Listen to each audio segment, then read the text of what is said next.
북한에서 30년간 바다를 지킨 어선 선장이 어느 날 자신의 배를 몰고 남쪽으로 방향을 틀었습니다.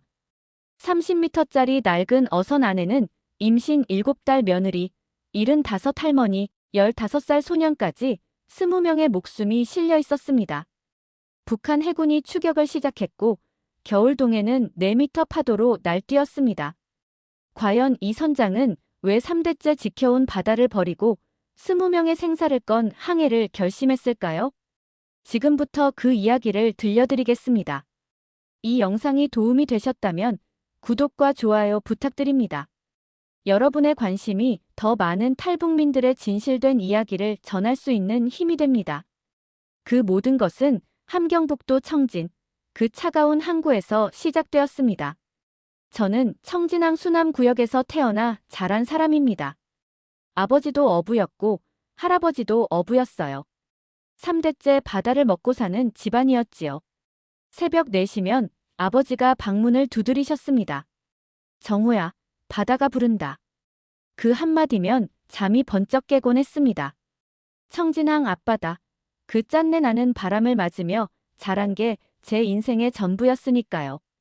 저는 22살에 조선인민군 해군에 입대했고 10년을 복무한 뒤 수산사업소 원양어선 선장이 되었습니다.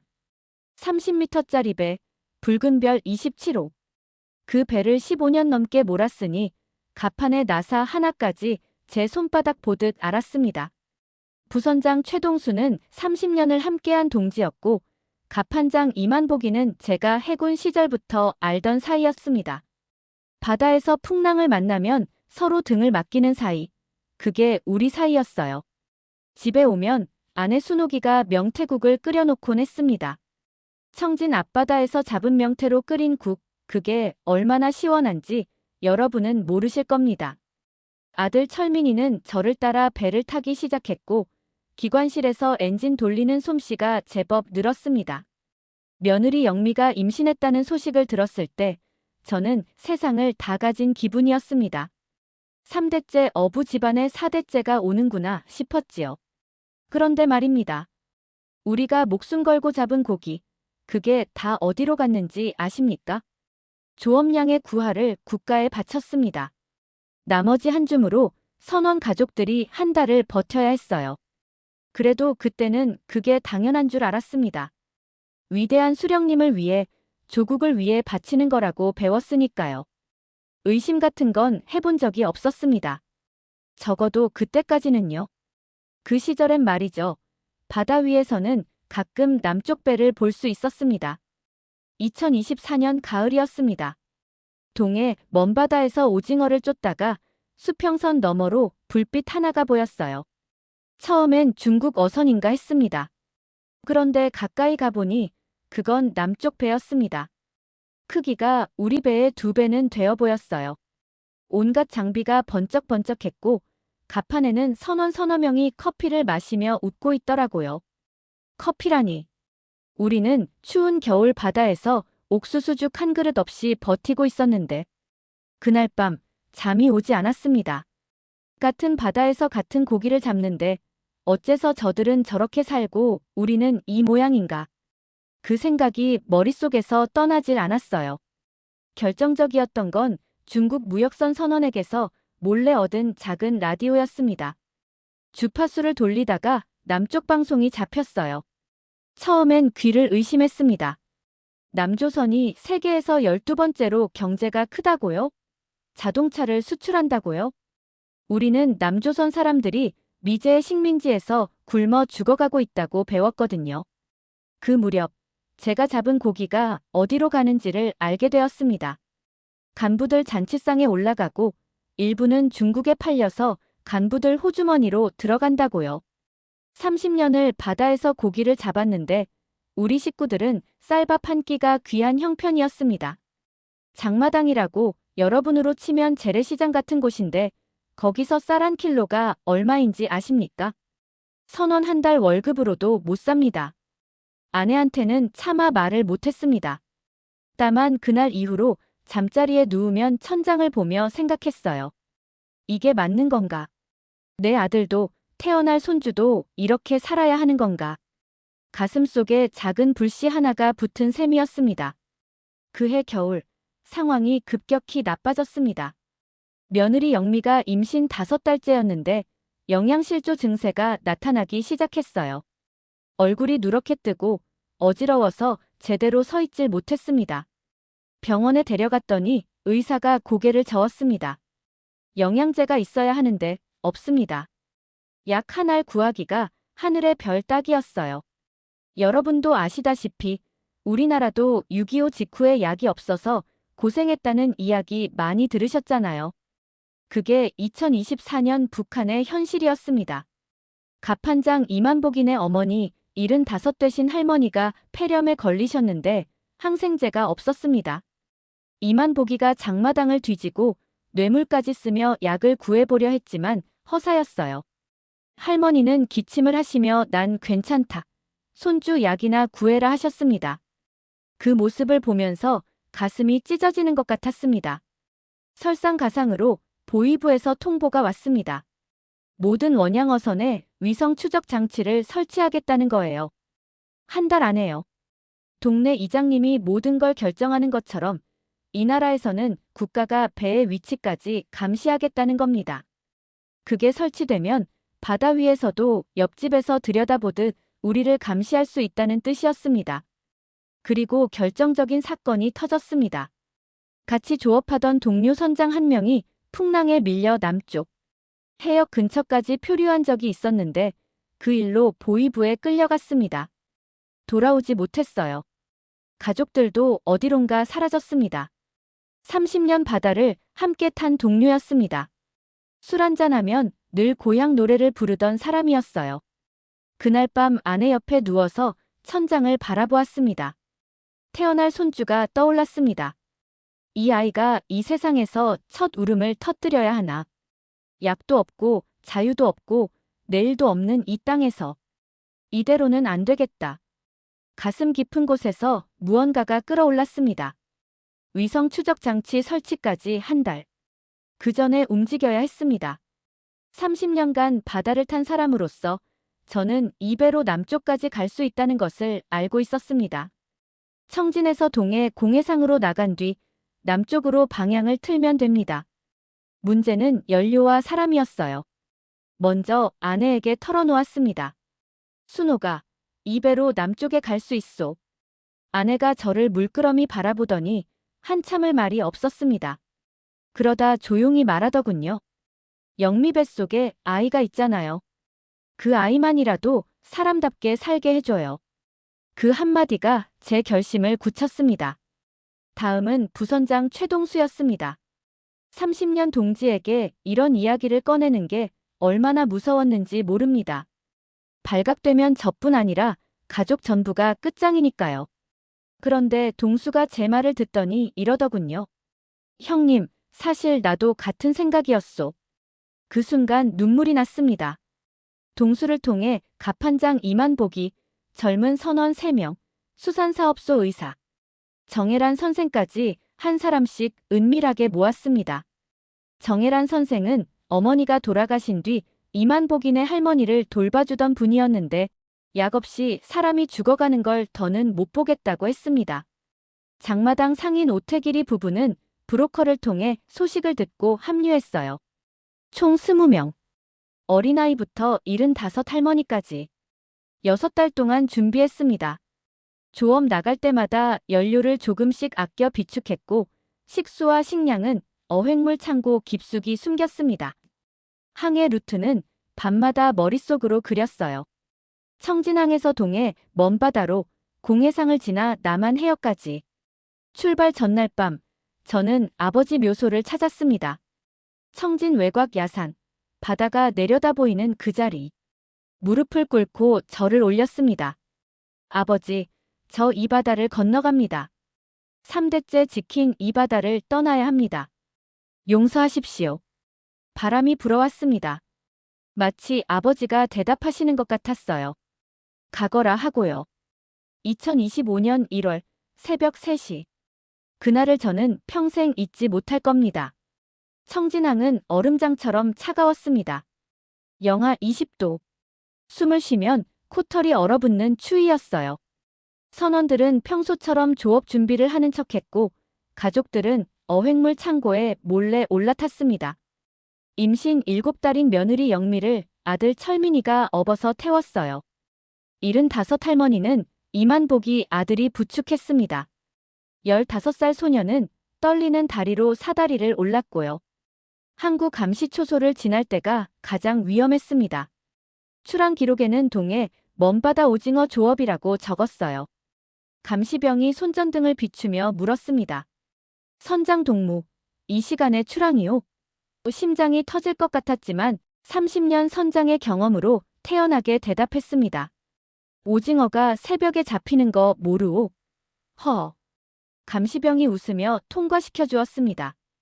항구를 벗어나자마자 속도를 올렸습니다. 2시간쯤 지났을까 무전기에서 해군 경비정의 호출이 들렸습니다. 붉은 별 27호, 현재 위치를 보고하라. 온몸에 소름이 돋았지만 침착하게 응답했습니다. 조업구역 439로 향하고 있습니다. 이상 없습니다. 무전이 끊어진 뒤 한참을 숨도 못 쉬었어요. 공해상에 진입하자 남쪽으로 방향을 틀었습니다. 그런데 하필 그날 겨울 동해가 미친 듯이 날뛰었습니다. 3m, 4m 파도가 30m 배를 장난감처럼 흔들었어요. 창고 안에서 비명이 터져 나왔습니다. 며느리가 복통을 호소했고 할머니가 의식을 잃으셨습니다. 의사 정혜란 선생이 흔들리는 배 안에서 환자들을 돌보았지만 약도 장비도 부족했어요. 조타실에서 키를 잡은 제 손이 떨렸습니다. 파도가 아니라 두려움 때문이었어요. 20명의 목숨이 제 손에 달려 있었습니다. 하늘을 올려다보았습니다. 먹구름 사이로 별 하나가 보이지 않았어요. 그래도 남쪽을 향해 키를 잡았습니다. 돌아갈 수는 없었으니까요. 항해 6시간째, 가장 힘든 시간이 시작되었습니다. 엔진에서 이상한 소리가 나기 시작했어요. 과열이었습니다. 겨울 바다에 차가운 물을 퍼서 냉각시켜야 했는데 파도가 너무 거셌습니다. 아들 철민이가 기관실로 내려갔어요. 아버지, 제가 고치겠습니다. 그 말을 듣는데 가슴이 미어졌습니다. 29, 아직 젊은 놈이 기름투성이 기관실에서 출렁이는 배와 씨름하고 있었으니까요. 30분 뒤 철민이가 올라왔습니다. 고쳤습니다, 아버지. 그 한마디에 선원들 사이에서 작은 환호가 터졌어요. 하지만 안심할 겨를이 없었습니다. 무전기에서 소름 끼치는 교신이 잡혔습니다. 붉은 별 27호 응답하라. 즉시 귀향하라. 북한 해군이 우리의 이탈을 눈치챈 거였어요. 무전기 너머로 수색 지시가 오가는 소리가 들렸습니다. 저는 무전기를 껐습니다. 이제 돌아갈 길은 완전히 사라진 겁니다. 배 안 분위기가 극도로 긴장되었습니다. 75할머니가 의식을 겨우 차리셨는데 숨소리가 거칠었어요. 의사 정혜란 선생이 할머니 곁에 붙어서 맥을 짚으며 말했습니다. 할머니, 조금만 버티세요. 남쪽에 가면 약이 있어요. 할머니가 힘겹게 웃으시며 말씀하셨습니다. 내 팔자에 남쪽 바다를 건너게 될 줄이야. 15살 소년이 구석에서 울고 있었습니다. 무서웠던 거지요. 오태길이 아저씨가 소년을 안으며 말했어요. 야, 겁먹지 마라. 우리 선장님이 30년을 이 바다에서 살아남은 분이다. 그 말에 소년이 고개를 끄덕였습니다. 식수가 바닥나기 시작했습니다. 20명이 마시기엔 준비한 양이 부족했어요. 한 모금씩 아껴 마시며 버텼습니다. 그래도 우리는 남쪽을 향해 가고 있었습니다. 여러분, 희망이라는 게 있으면 사람은 목마름도 추위도 견딜 수 있더군요. 저 바다 끝에 자유가 있다. 그 믿음 하나로 20명이 버틴 겁니다. 항해 12시간째, 동이 트기 시작했습니다. 수평선 너머로 희미한 빛이 보였어요. 처음엔 착각인가 했습니다. 그런데 점점 선명해지는 게 불빛이 하나가 아니라 여러 개였습니다. 해안 도시의 불빛이었어요. 속초. 대한민국 속초 앞바다였습니다. 그 불빛을 보는 순간 다리에 힘이 풀렸습니다. 조타실 바닥에 주저앉아 한참을 울었어요. 하지만 아직 끝이 아니었습니다. 갑자기 큰 배 하나가 우리를 향해 다가왔어요. 회색 함정. 처음엔 심장이 얼어붙었습니다. 북한 해군인가? 그런데 뱃머리에 태극기가 보였습니다. 대한민국 해경 경비함이었습니다. 확성기에서 목소리가 울렸어요. 정체불명 선박, 정선하십시오. 저는 갑판으로 올라갔습니다. 흰 천을 양손에 들고요. 그리고 있는 힘을 다해 소리쳤습니다. 우리는 북한에서 온 사람들입니다. 20명입니다. 대한민국에 가고 싶습니다. 잠시 정적이 흘렀습니다. 그리고 확성기에서 다시 목소리가 들렸어요. 대한민국 해양경찰입니다. 안심하십시오. 그 한마디. 여러분, 그 한마디가 얼마나 따뜻했는지 아십니까? 30년 바다를 탔지만 그렇게 따뜻한 말은 처음 들어봤습니다. 해경 대원들이 우리 배에 올라탔습니다. 그분들이 가장 먼저 한 일이 뭔지 아십니까? 임신한 며느리를 들것에 조심스럽게 옮겼어요. 괜찮으세요? 곧 병원에 갈 겁니다. 할머니께는 담요를 덮어주며 따뜻한 물을 드렸습니다. 15살 소년에게는 초콜릿을 건네주더군요. 소년이 그걸 받아들고 멍하니 쳐다보았습니다. 초콜릿을 처음 본 거였어요. 저는 해경 대원의 손을 잡았습니다. 감사합니다. 그 한마디밖에 나오지 않았어요. 30년간 억눌러왔던 것들이 한꺼번에 터진 것 같았습니다. 대원이 제 손을 꼭 잡아주며 말했어요. 고생 많으셨습니다. 이제 안전합니다. 그 젊은 대원의 눈에도 눈물이 고여 있었습니다. 같은 민족이구나. 같은 바다를 사이에 두고 살았지만 이 사람들은 우리를 적이 아니라 형제로 맞아주는구나. 그 순간을 저는 죽을 때까지 잊지 못할 겁니다. 속초항에 배가 닿았을 때 저는 두 눈을 의심했습니다. 항구에 수백 척의 배가 정박해 있었어요. 크고 작은 어선들, 최신 장비를 갖춘 배들. 활어 위판장에는 해산물이 넘쳐나고 있었습니다. 여러분, 제가 30년간 고기 잡아 바친 것보다 여기 시장 하루 물량이 더 많아 보였습니다. 그 순간 다리에 힘이 풀려서 주저앉았어요. 같은 동해에서 같은 고기를 잡는데 세상이 이렇게 다를 수가 있습니까? 며느리 영미는 바로 병원으로 이송되었습니다. 의사 선생님이 초음파를 보여주며 말씀하셨어요. 아기가 건강합니다. 걱정 마세요. 북한에서는 꿈도 못 꿀 장비였습니다. 할머니도 병원에서 치료를 받으셨어요. 항생제 한 알이면 되는 거였습니다. 북한에서는 그 약 한 알이 없어서 사람이 죽어가고 있었는데 하나원에서 교육을 받는 동안 세상이 얼마나 넓은지를 알게 되었습니다. 24시간 편의점이 있다는 게 믿기지 않았어요. 마트에 들어갔다가 넋을 잃었습니다. 쌀이 산더미처럼 쌓여 있고 고기가 있고 과일이 있고 제 옆에 있던 이만복이 어머니, 그 75 할머니가 마트 과일 코너 앞에서 울음을 터뜨리셨습니다. 내 평생의 귤을 이렇게 많이 보는 건 처음이다. 적응이 쉽지만은 않았습니다. 말투가 달라서 오해를 사기도 했고 모르는 것 투성이었어요. 하지만 그래도 같은 민족이니까 사람들이 도와주었습니다. 선원들도 각자의 자리를 찾아가기 시작했어요. 최동수는 속초에서 어선을 타기 시작했고 의사 정혜란 선생은 다시 의학 공부를 시작했습니다. 2달 뒤 며느리가 건강한 딸아이를 낳았습니다. 대한민국 땅에서 태어난 우리 집안의 4대째. 그 작은 아이를 안았을 때 저는 모든 것이 값진 것이었다는 걸 깨달았습니다. 이 아이는 자유로운 바다에서 태어났습니다. 약이 있는 나라, 배가 고프지 않은 나라, 하고 싶은 말을 할 수 있는 나라에서요. 가끔 밤의 동에 바다를 바라봅니다. 저 바다 건너 청진항이 있지요. 아버지 묘소가 있는 그 야산이 있고요. 북에 두고 온 형님, 누나, 이웃들이 여전히 그 땅에서 살고 있습니다. 언젠가 통일이 되면 붉은 별 27호는 아니더라도 배 한 척 몰고 청진항에 닿고 싶습니다. 아버지 묘소 앞에 무릎 꿇고 말씀드리고 싶어요. 아버지, 아들이 돌아왔습니다. 이 바다 건너편에 우리가 꿈꿨던 세상이 있었습니다. 우리 세대의 통일을 볼 수 있을지 모르겠습니다. 하지만 제 손녀는 볼 수 있겠지요. 그날이 오면 좋겠습니다. 같은 바다에서 남과 북의 배가 함께 고기를 잡는 그날이요.